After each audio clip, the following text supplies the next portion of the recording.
जी नमस्कार, मैं assistant professor कमल यादव। आज हम एक बहुत गंभीर मसले पर बात करेंगे। जी हाँ, और वो मसला है, क्या मीडिया आपकी सोच को नियंत्रित करने की कोशिश कर रहा है? क्या मीडिया आपको मानसिक रूप से कैद करने की कोशिश कर रहा है?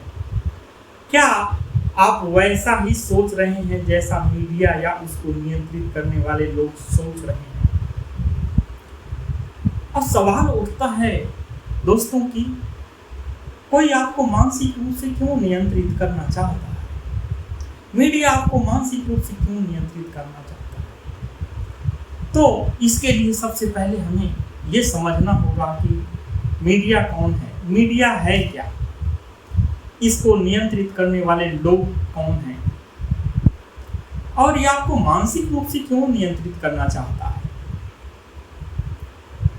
तो सबसे पहले ये समझने की जरूरत है कि कोई आपको मानसिक रूप से नियंत्रित करके क्या करना चाहता है। बात कहाँ से शुरू करें? जी हाँ, बात हम हीगल से शुरू करते हैं। जर्मन दार्शनिक हीगल ने कहा था, वह यूनिवर्स है जो आपके चारों तरफ की चीजें हैं, वो आपकी सोच का परिणाम है। जी हाँ, जो आपके आसपास की चीजें हैं, सरल भाषा में कहें तो जो आपके आसपास की चीजें हैं, जिसको आपने बनाया है, जो आप करते हैं, जो भी आप निर्मित करते हैं, वो आपकी सोच का परिणाम है। दूसरे अर्थों में ये कहें कि यदि आपकी सोच को नियंत्रित कर लिया जाए तो फिर आपको नियंत्रित करने के लिए किसी बेड़ियां या जेल की जरूरत नहीं होती। किसी को यदि मानसिक रूप से नियंत्रित कर लिया जाए तो संपूर्ण तौर पर वो आपके या किसी विचारधारा के नियंत्रण में आ जाता है। जी हाँ, यदि किसी को मानसिक रूप से नियंत्रित कर लिया जाए तो उसे शारीरिक रूप से बेड़ियों में या जेल में डालने की जरूरत नहीं है, वो अपने आप नियंत्रित हो जाएगा। किसी को नियंत्रित करने का सबसे आसान तरीका है उसकी क्रियाविधियों को, उसके व्यवहार को नियंत्रित करने का सबसे आसान तरीका है उसको मानसिक रूप से पहले नियंत्रित कर लिया जाए। अब सवाल उठता है कि मीडिया क्यों आपको मानसिक रूप से नियंत्रित करना चाहता है? मीडिया है क्या? इसके मालिक कौन है? वो आपको क्यों मानसिक रूप से नियंत्रित करना चाहते हैं? दरअसल मीडिया, दोस्तों, मीडिया जिसे आमतौर पर कहा जाता है कि एक माध्यम है सूचनाओं के आदान प्रदान का, सूचना को हम तक पहुंचाने का, इंफॉर्मेशन को प्रोसेस करके, खबरों को निर्मित करके लोगों तक पहुंचाना या लोगों की सूचनाओं को विस्तृत दायरे तक पहुंचाना, खबरों को ब्रॉडकास्ट करना, लोगों तक पहुंचाना। अब सारी बीमारी की जड़ यही है कि मीडिया सिर्फ एक माध्यम नहीं है। दरअसल मीडिया एक टेक्नोलॉजी के रूप में एक हथियार है, ताकतवर हथियार है। दरअसल ये फ्लो ऑफ इंफॉर्मेशन, सूचना के फ्लो पर इसका नियंत्रण होता है। कौन सी सूचना कब, कहां और कितनी तेजी से पहुंचेगी, कौन सी सूचना लोगों तक नहीं पहुंचेगी, इसका निर्णय मीडिया ही करता है। मैं मीडिया को, चाहे वो तीनों तरह की मीडिया, चाहे प्रिंट मीडिया हो, इलेक्ट्रॉनिक मीडिया हो और सोशल मीडिया, ये तीनों तरह की मीडिया की बात करते हैं। मीडिया आमतौर पर जिसे आप एक माध्यम समझते हैं, दरअसल माध्यम तो है, लेकिन दरअसल वो एक हथियार, एक टेक्नोलॉजी है। जी हाँ, टेक्नोलॉजी है, इजाद की गई टेक्नोलॉजी है, टेक्नोलॉजिकल आर्म्स है, एक तकनीकी हथियार है। मीडिया एक तकनीकी हथियार है जिसके माध्यम से लोगों के विचारों को नियंत्रित करने की कोशिश की जा रही है। अब ये कैसे होता है? दरअसल मीडिया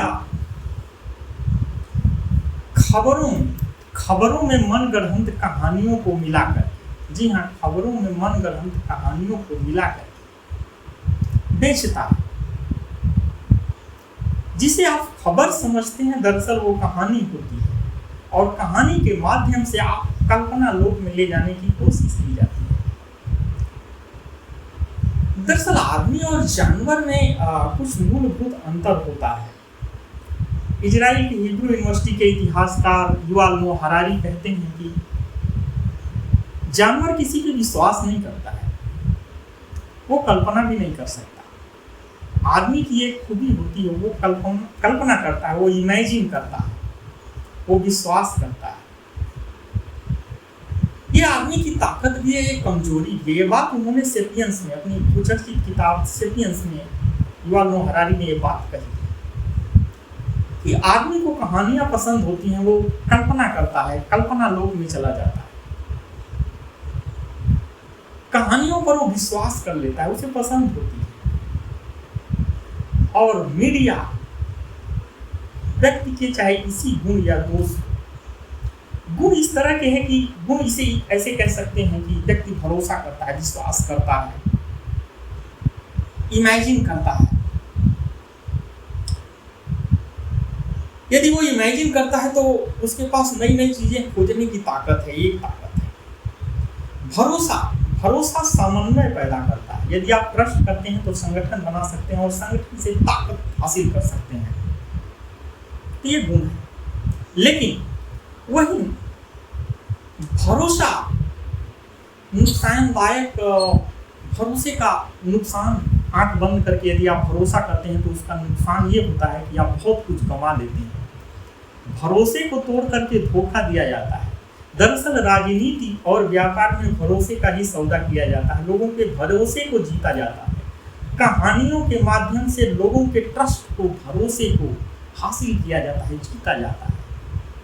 और कहानियों का राजनीति और बाजार में अब बहुत अहमियत है, अपार मुनाफा कमाया जाता है। और मीडिया मनगढ़ंत कहानियों को बेचता है। दरअसल मीडिया ऐसी चीजें बेचता है जो वास्तव में है ही नहीं। जी हाँ, मीडिया ऐसी चीजें बेचता है जो वास्तव में है ही नहीं। उदाहरण के तौर पर मीडिया राजनीति और व्यापार में, पहले हम राजनीति की बात करेंगे। जी हाँ, राजनीति में खबरों के नाम पे, राजनीतिक खबरों के नाम पे वो राजनीति से जुड़ी कहानियों को बेचता है लोगों को। चाहे वो चुनाव हो, चाहे जब चुनाव ना हो। चुनाव के समय तो इनका बाजार, इनका व्यापार इतनी तेजी से प्रफुल्लित होता है और इतना ये फायदा या मुनाफा कमाते हैं कि जिसकी आप कल्पना नहीं कर सकते। मैं यहाँ पे एक चीज स्पष्ट करना चाहूँगा कि संपूर्ण मीडिया, इलेक्ट्रॉनिक, प्रिंट और सोशल मीडिया, संपूर्ण मीडिया इस धंधे में शामिल नहीं। जी नहीं, बिल्कुल नहीं। मीडिया का एक हिस्सा, जो हिस्सा बहुत छोटा है, वो आम लोगों की खबर दिखाता है, लोगों को जागरूक करता है, लोगों को सचेत करता है, वास्तविक सूचनाएं लोगों के सामने प्रस्तुत करता है। वो लोगों के साथ खड़ा होता है, वो वास्तविक मीडिया है जिसने डेमोक्रेसी को मजबूत किया है, डेमोक्रेसी के खंभों को पकड़े हुए है। लेकिन इतिहास गवाह है, बड़े मीडिया घराने, मीडिया का एक बड़ा हिस्सा जो उद्योग से जुड़ा है, अर्थात जिसके मालिक उद्योगपति, पूंजीपति या बड़े लोग हैं। दरअसल मीडिया उनके लिए एक धंधा है और धंधे का पहला वसूल है मुनाफा कमाना। वो किसी भी कम कीमत पे मुनाफा कमाना चाहते हैं और वो अपने धंधे में खबर के नाम पे मनगढ़ंत कहानियों को बेचते हैं। तो चलिए राजनीति में बात करते हैं कि कैसे मीडिया मनगढ़ंत कहानियों को बेचता है। राजनीतिक खबरों के नाम पे वो मनगढ़ंत कहानियों को गढ़ता है। जैसे उदाहरण के तौर पर अमुक ए पार्टी बहुत मजबूत है, उसके लोग बहुत मजबूत हैं, दूसरी पार्टी बहुत कमजोर है। एक पार्टी, अमुक पार्टी, ए पार्टी के लोग, ए पार्टी की लोगों में बहुत लोकप्रियता है, ये जमीन पर इसके लोग बहुत मजबूत हैं। ये पार्टी के जो नेता हैं वो बहुत जमीनी नेता है, वो जनहित में काम कर रहे हैं। और सबसे बड़ी बात, लोगों में इनकी लोकप्रियता बहुत है।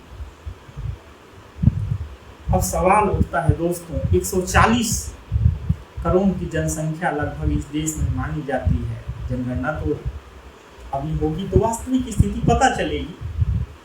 4 लोग टीवी स्टूडियो में बैठ करके ये दावा करते हैं कि लोग क्या सोच रहे हैं। सबसे बड़ी कि जब कोई ये दावा करता है कि लोग ऐसा सोच रहे हैं, लोगों में ये व्यक्ति बहुत लोकप्रिय है, इसका प्रमाण क्या है? इसका कोई प्रमाण नहीं। झूठे सर्वे किए जाते हैं। वो सर्वे कब किए जाते हैं, कहाँ किए जाते हैं, कितने लोग उसमें शामिल होते हैं, इसको मीडिया कभी नहीं बताता। मीडिया अपने रिसोर्स नहीं बताता कि उन्होंने अपनी पद्धति, अपनी प्रोसेस को नहीं बताता कि उन्होंने वो जो दावे कर रहे हैं उसके पीछे का आधार क्या है, किन तरीकों से उन्होंने ये जानकारी हासिल की है। वो कहते हैं कि फला पार्टी या ये योजना बहुत लोकप्रिय है, वहीं तरफ दूसरी योजना या दूसरे लोग बहुत भ्रष्ट हैं, या फिर वो बिल्कुल नकारे हैं, जनता उनको पसंद नहीं करती, जनता के मन में बहुत आक्रोश है। तो इसका आधार क्या है? दरअसल कोई एक व्यक्ति जनता में बहुत ज़्यादा लोकप्रिय है, या किसी के प्रति बहुत ज़्यादा जन आक्रोश है, या कोई योजना बहुत ज़्यादा सफल है, या फिर किसी योजना में बहुत ज़्यादा भ्रष्टाचार है। ये सारी मनगढ़ंत कहानियाँ मीडिया आपको बताता है। ऑफकोर्स ऐसी चीज़ें होती हैं, कोई लोकप्रिय होता है, कोई लोकप्रिय नहीं होता है, लेकिन जिस व्यक्ति को लेकर, जिस योजना को लेकर, जिस दल को लेकर मीडिया लोकप्रियता का दावा करता है, या फिर किसी दल को लेकर या किसी योजना की असफलता का दावा करता है, या लोगों के बीच आक्रोश का दावा करता है, ये दावे का उसका जो आधार होता है वो झूठा होता है। दरअसल वो एक नैरेटिव, एक धारणा को गढ़ने का काम करता है। दरअसल वो एक कहानी सुना रहा है। ये एक कहानी है। जैसे ही आप एक ऑडियंस के तौर पर ये सुनते हैं कि फला पार्टी, फला योजना, फला लोग बहुत लोकप्रिय हैं, इस बार वो चुनावों में जीत जाएंगे, या ये पार्टी इस बार चुनावों में बुरी तरह से हार जाएगी, ये धारणाएं गढ़ी जाती हैं। ये कहानियां मनगढ़ंत कहानियां हैं, और इन कहानियां, दरअसल ये कहानियां इतनी खूबसूरती से सुनाई जाती हैं। कहा जाता है कि ये राजनीतिक विश्लेषक हैं, ये निष्पक्ष पत्रकार हैं, या ये निष्पक्ष सर्वे करते हैं। दरअसल ये सभी लोग यदि पर्दे के पीछे देखें तो ये कहीं ना कहीं किसी व्यापार से, किसी धंधे से, किसी रोजगार से जुड़े होते हैं। दरअसल ये धारणाओं को, कहानियों को, विचारों को बेचते हैं, बदले में राजनीतिक दल, बड़े लोग, व्यक्ति विशेष या समूह ज्ञापन देता है, इनको चंदे देता है। दरअसल ये खबर के नाम पे कहानियों को बेचते हैं। और एक बहुत मतलब चुनाव में, खासकर लोकतंत्र में मतदान, चुनाव, लोग अपने प्रतिनिधियों को चुनते हैं। दरअसल मीडिया एक और काम करता है, एक मैनिपुलेटेड पब्लिक ओपिनियन, फर्जी पब्लिक ओपिनियन को गढ़ता है। पब्लिक ओपिनियन अर्थात लोग ऐसा सोच रहे हैं। ये कोई नई बात नहीं है। एक अमेरिकन विद्वान थे वाल्टर लिपमैन, जी हाँ, वाल्टर लिपमैन, उन्होंने पब्लिक ओपिनियन लिखा था। पब्लिक ओपिनियन नाम से बहुत फेमस किताब थी। उसी तरह की एक और पुस्तक है जो अमेरिकन समाज विज्ञानी है नोम चोम्स्की, मैन्युफैक्चरिंग कंसेंट। मीडिया मतलब एक बनावटी जनमत को गढ़ता है, अर्थात वो दावा करता है कि लोग ऐसा चाहते हैं, लोग ये चाहते हैं, लोग वो चाहते हैं। उदाहरण के तौर पर उन्होंने अमेरिका का, नोम चोम्स्की ने अमेरिका का उदाहरण दिया। मीडिया ने, प्रिंट मीडिया, खासकर टेलीविजन मीडिया ने, प्रिंट और टेलीविजन मीडिया ने एक माहौल तैयार किया कि वियतनाम युद्ध होना चाहिए, लोग वार चाहते हैं, मानवाधिकारों का हनन हो रहा है।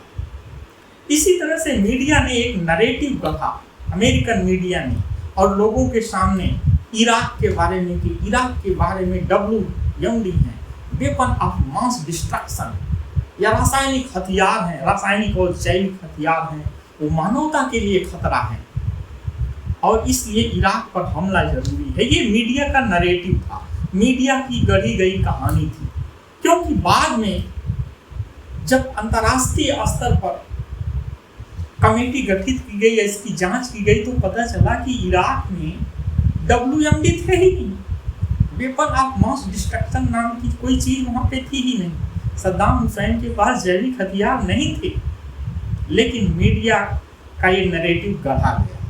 वियतनाम में भी यही हुआ। वियतनाम वार में 2 उदाहरण, मैं एक दुनिया के 2 बड़े उदाहरण, बड़ी घटनाएं, अर्थात बड़ी घटनाओं से पहले मीडिया एक माहौल बनाता है। इराक युद्ध में मीडिया की बहुत बड़ी भूमिका थी। इराकी और अमेरिकन सैनिक और इराकी दोनों जगह के लोग मारे गए, इराकी भी मारे गए, अमेरिकन भी मारे गए। लेकिन इसके पीछे खेल क्या था? इराक के तेल के कुओं की नीलामी कर दी गई और अधिकतर अमेरिका और उससे सहयोगी देशों की कंपनियों ने उन तेल के कुओं पर कब्जा कर लिया। ऐसा लोग कहते हैं, अब इसमें सच्चाई है। तो मीडिया ने उद्योग ऑयल कंपनियों के पीछे उनका एजेंट बन करके वहां पे एक माहौल बनाया। ऐसा लोग कहते हैं कि मीडिया कहीं न कहीं आर्थिक तौर पर औद्योगिक जो प्रतिष्ठान हैं उनके हित में काम कर रहा था, वो माहौल बना रहा था।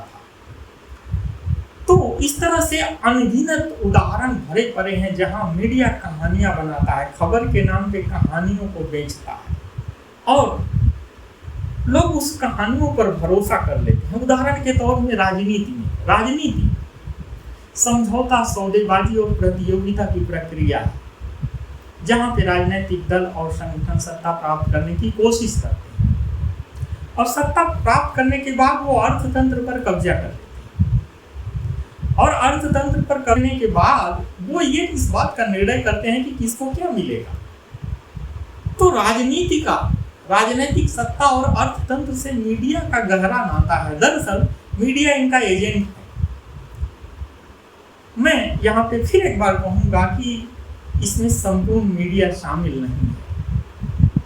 मुख्य धारा की मीडिया, जिसे बड़े मीडिया चैनल, बड़े समाचार पत्र, वो इसमें शामिल हैं, क्योंकि वो बड़े बड़े औद्योगिक प्रतिष्ठान के मालिकों से जुड़े हुए हैं, उनका स्वामित्व उन्हीं के पास है। तो राजनीति में मनगढ़ंत कहानियों को बेचना, एक दल को हराना, एक दल को जिताना, इस तरह की कहानियां गढ़ करके जनमत को भ्रमित करने की कोशिश की जाती है। आप टीवी के सामने बैठ के आपको लगता है कि जो कह रहा है लोग ऐसा सोच रहे हैं, फिर आप भी वैसा ही सोचने लगते हैं।